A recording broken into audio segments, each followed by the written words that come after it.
भगवान शंकर की बारात तैयार हुई और पहुंच गई राजा हिमांचल के दरबार। महाराज जैसे ही राजा हिमांचल के दरवाजे में पहुंची, मैया मैना आरती का थाल लिए खड़ी है और भोले बाबा की बारात पहुंच गई। ले अगवान बारात ही आए, दिए सबही जन वासे सुहाय। मैना सुबह आरती संवारी, संगे सुमंगल गावही ना। मैया मैना पहले ये रीत रिवाज था कि बारात मर्यादित आती थी, बारात मर्यादित आती थी तो पहले दुल्हन की माँ ही परिछन करती थी, तिलक करती थी। आज बारात अमर्यादित आती है, अमर्यादित बारात अमर्यादित। पहले बाराती बनाने को बुलाए और आज बाराती। पहली बात तो आज बारात में कोई सियाना बूढ़ा जाता है, नहीं जाता ना। पहले दूल्हे का पिता पीले चावल लेके जाता था, आपके यहाँ था रिवाज की नहीं। पीले चावल लेके बारातियों को बुलौआ देने जाता था, निमंत्रण देने। भैया सियाने लोग ही बारात में चले, बूढ़ा बुजुर्ग जहाँ चार में बात बिगड़ जाए तो बना के चला। और आज बूढ़ा नहीं जाएगा, कौन जाएगा? लड़का जाएगा। डीजे में लड़के ही तो नाचते हैं, बूढ़ा थोड़ी नाचता है। ऐसी मांग किया जाता है महाराज। एक जगह एक गांव में बारात जा रही थी और जब गांव में बारात जा रही थी तो दुल्हन के पिता ने शर्त रखी थी कि बारात में सब नए लड़के आए, एक भी बूढ़ा ना आवे। पर जो दुल्हा का नाना था, दुल्हा का जो नाना था वो कहने लगा, ना भाई कोई जाए या ना जाए पर हम तो जाएंगे। भाई जिस दिन बेटी का विवाह किया था उसी दिन सोच लिया था कि जिंदा रहूंगा तो बारात जाऊंगा। अब जब जिंदा है तो जाएंगे ना। दुल्हा कहने लगा, नाना जी शर्त रखी है, बूढ़ा एक भी नहीं आवे, नहीं बारात वापिस हो जाएगी। अरे ब्याह हो जाने दो ना, अब जिंदा हो तो दोबारा चले जाइएगा, पतो हो कि लिवा लाना। बूढ़ा बोला, आज की कल किसने देखी? आज का कल देखा है? शायद कल तक मर गए तो हम तो आज ही जाएंगे। अब नाना जी भी अड़े, दुल्हा भी अड़े। वो कह रहा हम लेके नहीं जाएंगे, नाना जी कह रहा हम जाएंगे। बारात समाधान निकाला, बीच का रास्ता, बात भी बनी रहे। बोले गाड़ी बहुत बड़ा है, उसमें डिग्गी में गद्दा डाल के नाना जी को लिटा दिया। बारात भी हो आएंगे, कोई देख भी नहीं पाएंगे, धीरे से खाना पीना भी दे देंगे। नाना जी बोले मंजूर है भाई, मंजूर है। नाना जी को डिग्गी में डाला गद्दा और नाना जी को लगाया तकिया, थोड़ा सा डिग्गी को खोला, नाना जी पी रहे लिमका लेटे लेटे। भाई अब बारात तो गए हैं, लिमका थमसा। पहुंची बारात बिटिया वाले के दरवाजे में, स्वागत सम्मान निरीक्षण। दूल्हे के पिता ने निरीक्षण किया, कोई भी बूढ़ा नहीं आया, हमारी मान सम्मान रखा, माने कोई बूढ़ा नहीं आया। बिटिया वाला बोला एक शर्त और रह गई। अब कहा है महाराज? बिटिया वाला बोला शादी तब होगा जब हमारा दूसरा शर्त मानिए। क्या है? बोले जो हमारे गांव से बाहर ये नदी बह रही है ना, इस नदी में पानी की जगह दूध बहाओ, वरना वापिस बारात वापिस ले जाओ। अब लड़का रहा तो एक दूसरे का मुंह देखा, का हो इतना दूध कहां से आया? पानी की जगह दूध का धार बहा है, कितना टैंकर मंगाना पड़ेगा, कितना दूध आएगा। एक बोला न दूध आएगा न धार बह पाएगी, इससे अच्छा है भैया तू तो सहरा उतार और बारात वापिस कर। एक बोला तो नाना जी को तो निकाल लीजिए डिग्गी से। नाना जी काहे डिग्गी में पड़े हैं, जब बारात जा रही दिया है नहीं हुआ तो कम से कम नाना जी को तो निकाल लीजिए। नाना जी को निकाला गया, नाना जी बाहर आए, अरे राम अब चैन मिला है। तुम्हारी बारात के चक्कर में हम तो आलू बन के रहे हैं, जैसे आलू बंडा वाला आलू बन उबले जा रहा। कोई बात नहीं, ब्याह हो गया। कहाँ पतोहू? अरे बोले महाराज पतोहू कहाँ से, ब्याह नहीं हुआ है। क्यों क्या हुआ? अब क्या दिक्कत है भाई? हम तो जरा भी डिग्गी ना खोले, हम तो छुपे पड़े रहे। अरे बोले नाना जी आप वाला दिक्कत ना है, बिटिया वाला सर्द किए है दूसरा। कौन सा?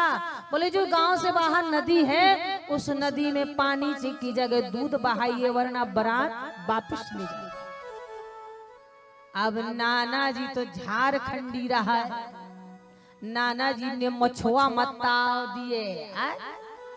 ब्रिटिश के जमाने का रहा है नाना जी, सिर में हाथ फेरा और नाना जी धोती कुर्ता पहने रहा है। उचक के महाराज गाड़ी के बोनट में बैठ गए। बोले इतना सा बात, पानी की जगह दूध बहाओ, ये बड़ा छोटा बात है। जाओ दुल्हन के पिता से कही दो कि पहले नदी का पानी तो खाली कर, दूध तो हम बहा ही देंगे। पहले नदी का पानी तो खाली कर, दूध तो हम बहा ही देंगे। और ज्यों लड़कों ने दुल्हन के पिता से कहा, दुल्हन का पिता चक्कर खाए के गिर गया। जरूर इसमें कोई बूढ़ा है, लड़कन में दिमाग न रहा, जरूर कोई बूढ़ा बैठा। जो आया जनुआ से देखा, नाना जी गाड़ी के बोनट में पांव के ऊपर पांव धरे, धोती कुर्ता पहने, मछुआ मताए। कहत रहा बेटा ये बाल भी मैंने चूना लगा के सफेद ना किए हैं, जमाना देखे हूँ, फिरंगी भगाए ब्रिटिश के जमाने का हूँ। चल पहले नदी का पानी खाली कर, दूध की धार तो हम निकाल ही दे। चरणों में गिर पड़ा। इसीलिए कहने का तात्पर्य मेरा है कि जिस घर में बूढ़ा हो, मोहल्ले में बूढ़ा हो, हमेशा उसके पास 10, 5, 2, 6, 1 मिनट बैठो, उनका अनुभव, उनका जीवन का संघर्ष पूछ के उनसे कुछ ना कुछ लेना चाहिए। समुद्र बैठा है, ना जाने समुद्र से कौन सा ऐसा मोती निकल आवे, हमारे जीवन में समा जाए और हमारे जीवन में कभी संकट काल के समय वो अमृत बन के हमारा जीवन सही कर जाए। इसलिए चंदन की चैली भली, बोले चंदन का टुकड़ा भी पूरे में सुगंध फैला देता है। चंदन की चैली भरी गाढ़ो भरो न काठ, ज्ञानी तो एक ही भलो अमूर ले न सा। इसलिए हमेशा बड़ों का सम्मान करना चाहिए, आदर करना चाहिए। घर में बिठा के 10, 5, 2 मिनट बात करना चाहिए। पर आज बूढ़ों से बात कौन करता है? कौन उनसे बात करता है? कौन प्रणाम करता है?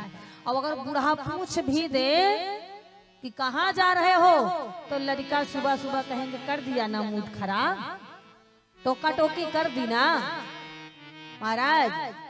पर ये नहीं कहेंगे कि अनुभवशील आदमी बैठा है, जमाना देख चुका है, इसलिए इनसे कुछ ना कुछ हमें लेना चाहिए। आज उसी प्रकार से महाराज बाराती बनाने को इकट्ठा किए जाते हैं, बिगाड़ने को। मैया मैना खड़ी हुई है, तिलक कर रही है। पहले नंबर में हंस में सवार श्वेत केस वाले 4 मुख वाले ब्रह्मा जी का तिलक किया। सखियां बगल में खड़ी है, पूछ दिया बाबा कौन है? दुल्हा के नारद बाबा कहने लगे शंकर भगवान के रिश्ते में पिता है।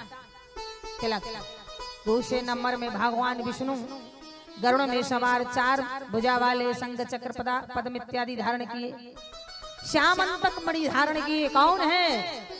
ये भगवान शंकर के सखा है। तिलक किया। तीसरे नंबर में ऐरावत हाथी में बैठा हुआ देवराज इंद्र आ गया।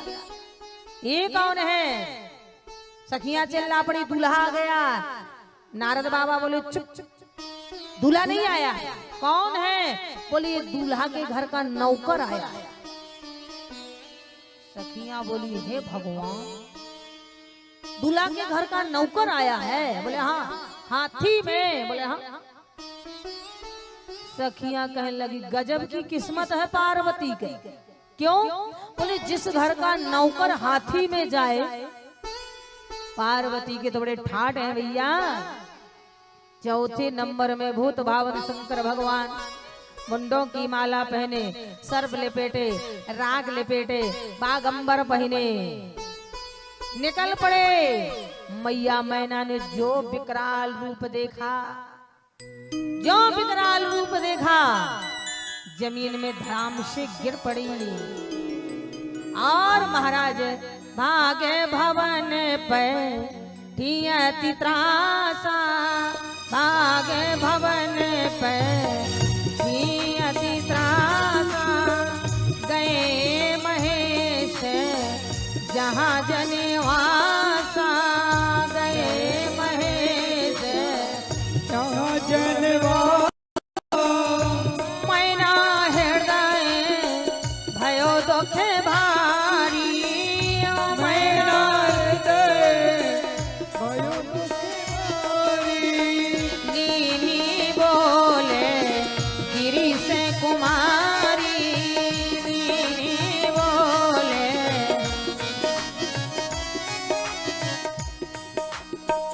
आज यहाँ मैया मैना ने आरती का थाल फेंका, पहुंच गई महल में, पार्वती मैया को गोदी में उठाया। मैना हृदय भयो दुख भारी, दीन ही बोले गिरी से कुमारी। अधिक स्नेह को दे बैठारी, श्याम सरोज नयन भरी बात। मैं नारद का कहा बिगारा, भवन बसते जिन्हें मोरे बिगारा। तो मैं सहत गिरते गिरो, पावक जरो जल निधमो पर, जीवत विवाह ना हो करो। पार्वती मैया को गोदी में लेकर के मैया मैना कहने लगी पार्वती मैं अग्नि में जल के मर जाऊंगी, जल में डूब के मर जाऊंगी, पहाड़ से तुझे लेके मर जाऊंगी, पर अपने जिंदा जिंदा समाज वाले मुझे अपजस भी देंगे, पर मैं अपने जिंदा जिंदा इस बावरे दूल्हा से तेरा विवाह नहीं। मैंने नारद जी का क्या बिगाड़ा था ये तुझे उल्टी सीधी शिक्षा दे करके भोले बाबा की तपस्या को कहा। इसीलिए तो कहते हैं पर घर घालक लाज न पीरा, बाझ के जाने प्रसव के पीरा। मैया मैना रो रही है, पार्वती मैया को सीने से लगाई है। तब पार्वती मैया ने मैना मैया के आंसू पोंछे और कहने लगी करम में लिखा जो बाबर नाही, तो कति दोष लगाइए काहू, तुम सन मिटही की विधि के अंका, मात व्यर्थ जनो ले हो कलंका। मैया हमारा भोले बाबा का कई जन्मों का रिश्ता है महाराज, इसलिए जन्म कोट लग रगरे हमारी, बरहूं शंभ न तो रहाऊं कुआं। या तो मेरा भोले बाबा से विवाह होगा, वरना मैं कुंवारी रह जाऊंगी, वरना किसी से विवाह नहीं करूंगी।